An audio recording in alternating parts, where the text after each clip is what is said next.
Hello friends, welcome to study with Kashi. Friends, आज के video में हम क्लास 12 केमिस्ट्री के चैप्टर नंबर 1 बिलियन यानी कि सॉल्यूशन के मोस्ट इंपॉर्टेंट टॉपिक जो कि हमारा राउल्ट का नियम को करने वाले हैं। फ्रेंड्स, आज की वीडियो बहुत ज़्यादा इंपॉर्टेंट होने वाली क्योंकि राउल्ट का नियम हमारे बोर्ड एग्जाम के लिए बहुत ज़्यादा इंपॉर्टेंट है और ये हमारे बोर्ड एग्जाम में 4 मार्क्स का पूछा जाता है। और ये नियम ऐसे पूछा जाता है, राउल्ट का नियम बताएं और इसकी सीमा भी बताएं। तो देखिए, राउल्ट का नियम बहुत ही आसान है, इसे बहुत ही आसान वे में समझते हैं। और देखिए, आपको रटने की जरूरत नहीं है क्योंकि रटा हुआ हम भूल जाते हैं। तो अब देखते हैं राउल्ट का नियम आखिर है क्या। तो देख लीजिए, इस नियम के अनुसार किसी विलायक में कोई अवाष्पशील वैद्युत अनपघट्य पदार्थ घुलने पर विलयन के वाष्प दाब का आपेक्षिक अवनमन विलय के मोल प्रभाज के बराबर होता है। देखिए फ्रेंड्स, आपने मोल प्रभाज की परिभाषा तो देखी है और उसका सूत्र भी देखा है कि मोल प्रभाज क्या होता है, मोल अंश क्या होता है। मोल प्रभाज को ही मोल अंश कहते हैं। तो ये नियम ये कह रहा है, तो देखिए आप यहाँ पर लिख सकते हैं, इस नियम के अनुसार या राउल्ट के नियम के अनुसार किसी विलायक में कोई अवाष्पशील वैद्युत अनपघट्य पदार्थ घोलने पर विलयन के वाष्प दाब का आपेक्षिक अवनमन विलय के मोल प्रभाज के क्या होता है, बराबर होता है। अब देखिए, यहाँ पर हमने मान लिया ये कोई बर्तन है या कोई पात्र है, हमने मान लिया, और इसमें क्या भरा हुआ है, इसमें जल भरा हुआ है। और जल क्या होता है, जल होता है विलायक। और देखिए, इसमें हम फिर कोई अवाष्पशील वैद्युत अनपघट्य पदार्थ क्या होता है, घोलते हैं। घोलने पर विलयन का जो इस विलयन का जो वाष्प दाब है उसका आपेक्षिक अवनमन विलय की क्या है, विलय के मोल प्रभाज के बराबर होता है। तो देखिए, ये क्या है, ये पूरा क्या हो गया, विलयन हो गया।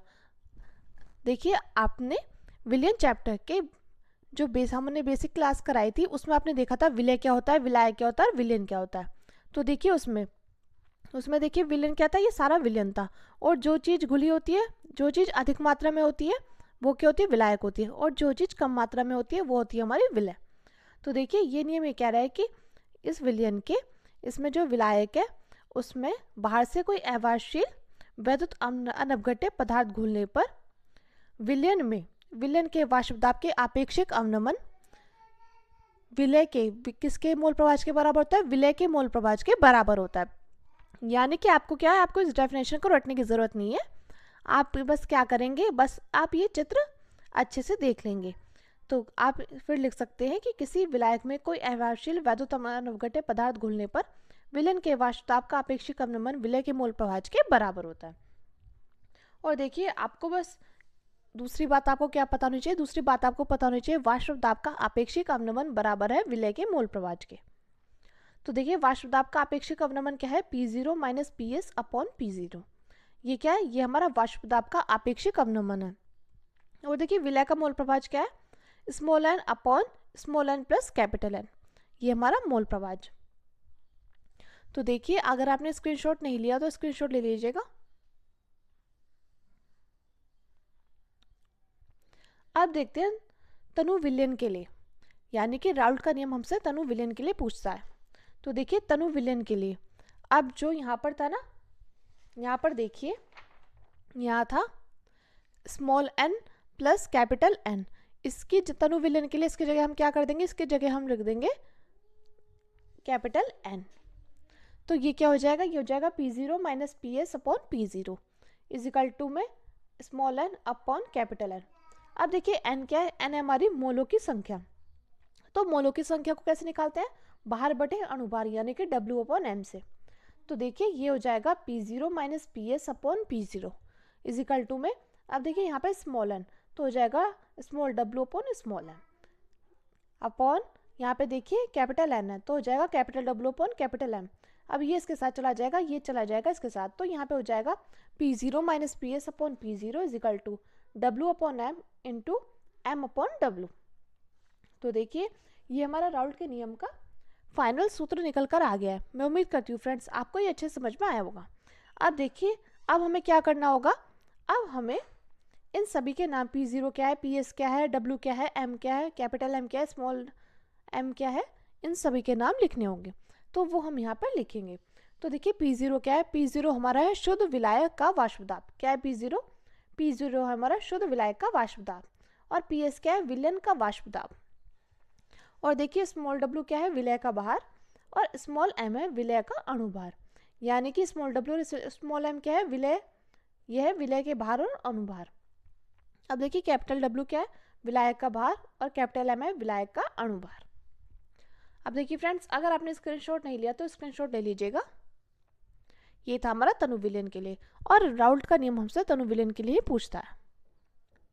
और फ्रेंड्स, अगर आप ये लिखेंगे तो एग्जामिनर को और अच्छा लगेगा और वो आपको पूरे में से पूरे मार्क्स देगा, तो आपका ये लिखना बहुत ज़रूरी है। अब देखिए, अब हम लिखेंगे राउल्ट के नियम की सीमाएं। और देखिए कई बार हमसे डायरेक्टली 1 नंबर के क्वेश्चन पूछ लिया जाता है कि राउल्ट के नियम की सीमाएं बताइए, 1 नंबर या 2 नंबर के क्वेश्चन में। तो देखिए अब डायरेक्टली पूछ ली जाती है, तो देखते हैं राउल्ट के नियम की सीमा क्या है। यानी कि, और देखिए राउल्ट क्या कौन थे, राउल्ट एक वैज्ञानिक है। अब देखिए यह तनु विलयन पर लागू होता है, यानी कि आपको पता होना चाहिए कि राउल्ट का नियम किस पर लागू होता है, तनु विलयन पर लागू होता है। यानी कि किस पर लागू नहीं होता, सांद्र विलयन पर लागू नहीं होता है, यह सिर्फ तनु विलयन पर लागू होता है। अब देखिए अगला है, यह वैद्युत अनवघट्य पदार्थ के विलयन पर लागू होता है। किस पर लागू होता है फ्रेंड्स, यह वैद्युत अनवघट्य पदार्थ के विलयन पर लागू होता है। अगला देखिए, अगला है यह अवाष्पशील पदार्थ पर लागू होता है।